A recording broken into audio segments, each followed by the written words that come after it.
عمران خان نے قائد اعظم کو پیچھے چھوڑ دیا.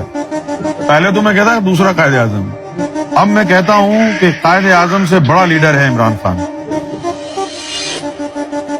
کیونکہ قائد اعظم جو تھے نا, وہ ان کا انٹرسٹ بس یہی تھا.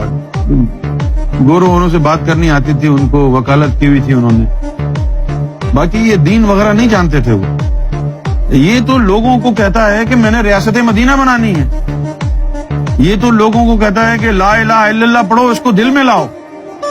یہ تو لوگوں کو کہتا ہے کہ جب کسی نے دل سے لا الہ الا اللہ پڑھ لیا تو وہ خوف کے بت ٹوٹ جاتے ہیں.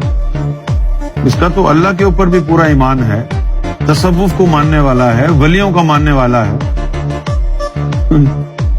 یہ اپنی کوشش کر رہے ہیں کہ اس کو توڑ دیں, جھکا دیں, لیکن ایسا ہوگا نہیں.